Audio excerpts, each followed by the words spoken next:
Hey, Rufus here, welcome back. So today we are going over all the things that I keep on my pedalboard. The thing that takes my sound from this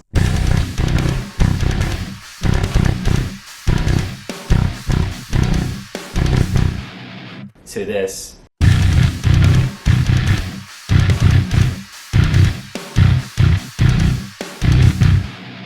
But this isn't me telling you definitively that the pedals you should get.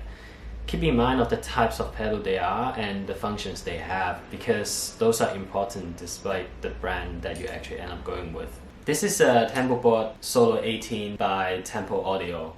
I often change things, I think, so I had to go with something that can remove pedals easily. And this has a quick release system where you can detach and attach your pedals with a screw, so that's what I liked about it. But it has a downside because when you remove the plate from the pedal, it leaves a nasty adhesive. But you can also clean that with a solvent as well.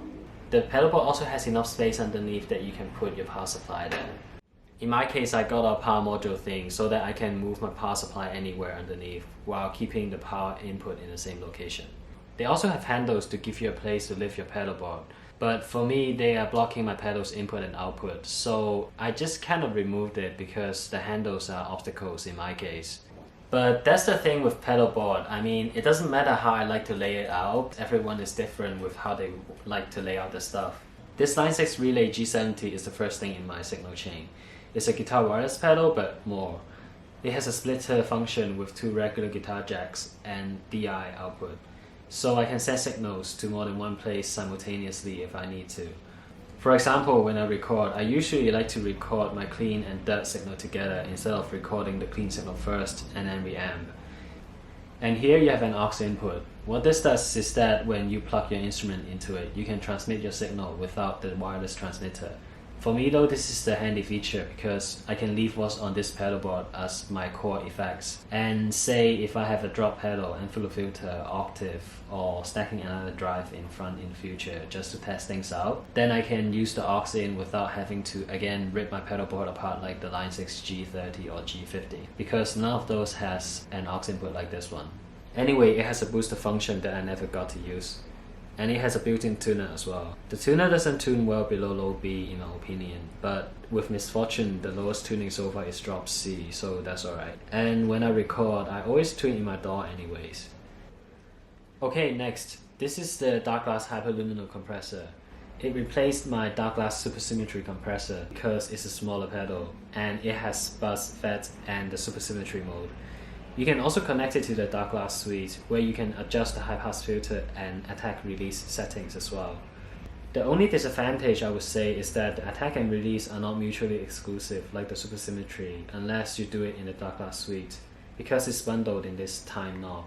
But again, this is a smaller pedal. Here is a little comparison without the compression.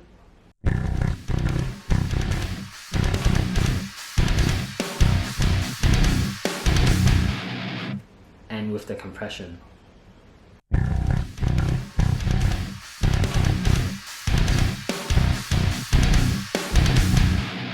After that, it goes to the Fortin ZUUL. This is a noise gate pedal, and what it essentially does is to block out unwanted noise and to make your sound tighter.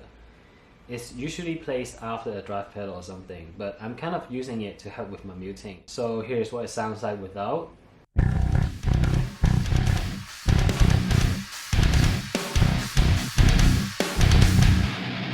And with.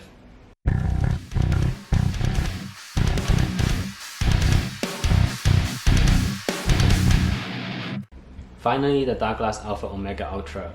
I used the Darkglass Alpha Omega with DSM Noisemaker Omni Capsule until Darkglass sent me this pedal last year, and so I've been using this pedal since then. This one will definitely stay on my board for a while because this pedal is so good in so many situations.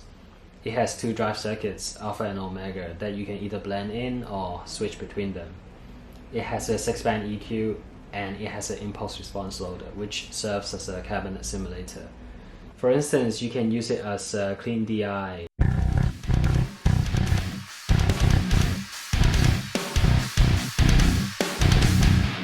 Cabinet simulator only.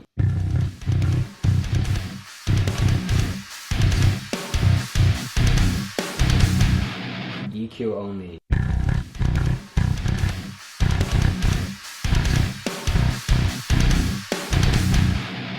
EQ with cap sim.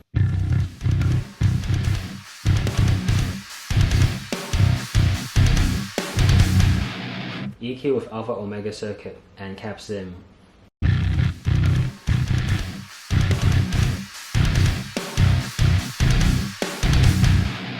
You can also load third-party impulse responses in the Darkglass suite too, so the possibility of this pedal is endless. One disadvantage if compared to the Darkglass Alpha Omega with DSM Noisemaker Omni CapSim would be that the CapSim section on the Alpha Omega Ultra is on-off only. So there's no instant adjustability like the Omni CapSim does. But again, Alpha Omega Ultra overall saves pedalboard space. Moving on to other things, this is the power supply that I use made by Strymon. It has 5 isolated output, 500 mA each. It also automatically switches between 110 to 240 volts. Last but not least, patch cables to connect all these pedals. These are Evidence Audio's Monorail cables and the plugs are solderless. I'm using solderless patch cables because these cables give me the ability to make my own cables. So that's it, that's my Pedalboard 2019. Thank you for watching if you're still around at this point. And maybe I'll see you in the next video. So it's not on a ship when we begin,